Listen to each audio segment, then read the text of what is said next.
the highlight of the race was definitely being alongside the other boats in close proximity, and there were kind of several times when that happened.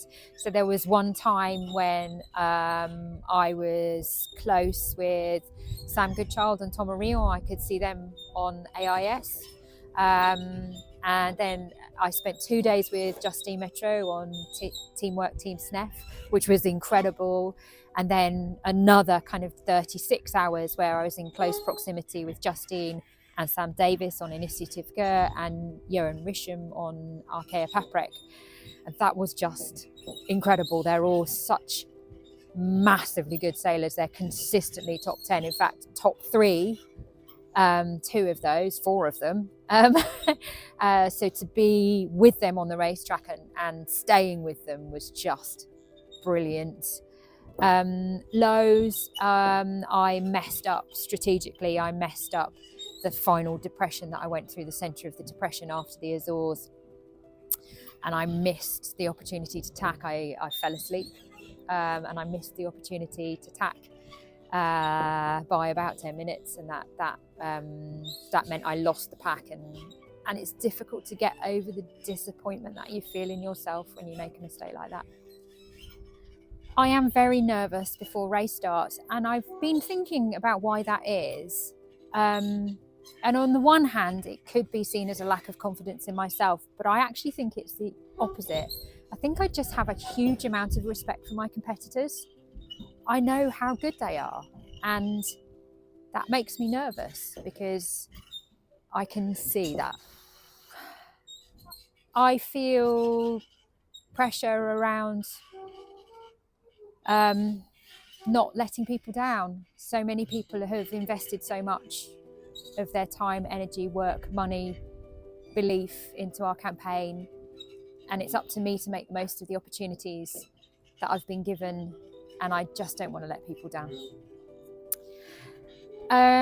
Solo sailing is about self-management, and especially now the boats are so much more physical, so much more kind of aggressive to sail. You need to be incredibly self-aware. You need to understand where your red lines are and not go near them. I still have work to do on that, but it's about self-regulation and never allowing yourself to dip below that red line. Tactical decision-making when you're alone, when you're tired, and when there is nobody else to bounce ideas off, can be daunting. You can sometimes be paralysed by your inability to make a decision, but it's always about amassing evidence, going through it in a clear way, making a decision, walking away from it, having a cup of tea, having a sleep, coming back, reaffirming that decision, but also then owning it. If it was the wrong decision, you need to understand why you made it. But you can never escape the fact that it comes down to you in the end, and you just need to be prepared to own that. On this race, stacking didn't take that long. It took probably about 5 or 6 minutes because I didn't have that many bags. And on the Vendée Globe, it will take a lot longer because I'll have more bags. I always think the irony is, as the race goes on, you get stronger, but the amount you have to stack gets less because you're eating food. Attack will take around, from beginning to end, all of the setup will take maybe around 3 or 4 minutes. A jibe, about the same. Sail changes can take up to 40 minutes.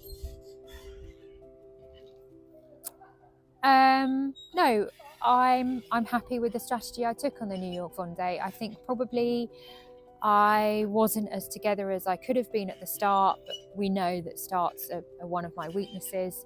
But I think I sailed a good race. I think I made good strategic decisions, and definitely going south was the right thing to do. I definitely get the race blues when I get home, for sure. Going from race mode to delivery mode, I actually find quite nice because kind of just finishing a race and going to the shore is an abrupt end, but actually if you get to do the delivery home, it's softer, and I guess it gives me a chance to decompress in an environment where I'm super happy. But yeah, I miss the racing always.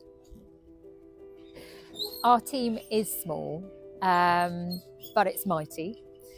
I think you would need to ask them how they manage the intensity. It's really difficult for me to understand it. I just have my perspective, and it's my job to be on that boat 100%. And it's a difficult thing for me because my whole life I've kind of been trained not to be self-centered and not to be selfish, and yet that is exactly what I have to be on that boat. That is my job.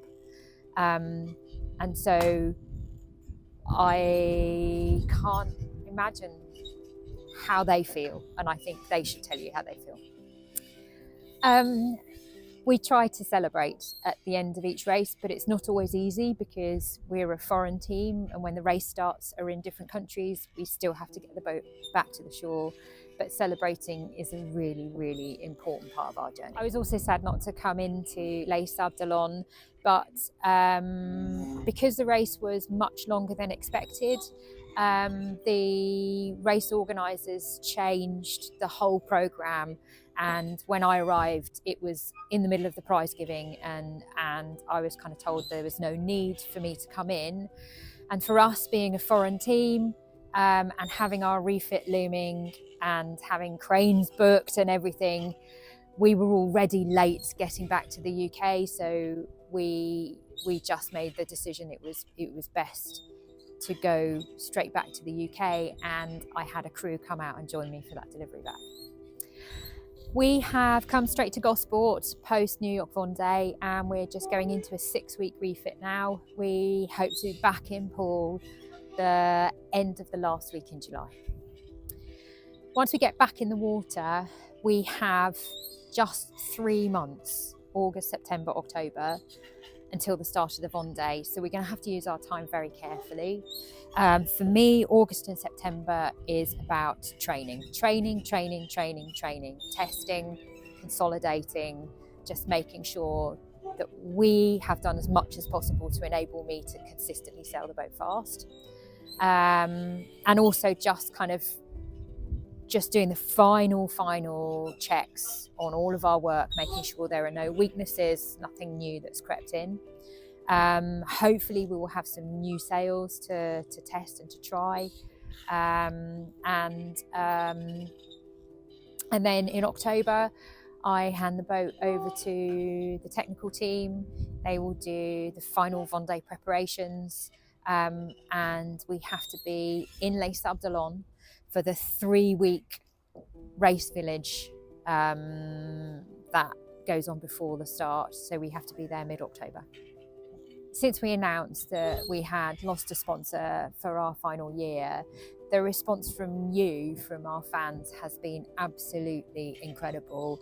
And through mast and boom stickers, personal partnerships, names inside the boat, we have raised enough funds to do the essential jobs that needed to be done on our refit. And I just want to say thank you to all of you, because it makes a massive difference, and I'm so proud that you all believe in our team enough to support us in that way. We're not out of the woods. We still do need to raise more funds, and we would like to sign sponsors before the Vendée. Those extra funds are going to help us with completing our final preparations. They're going to give me the time I desperately need training and consolidating on the water before the race, and it just means we will turn up able to deliver the best race possible and confident in all of our preparation.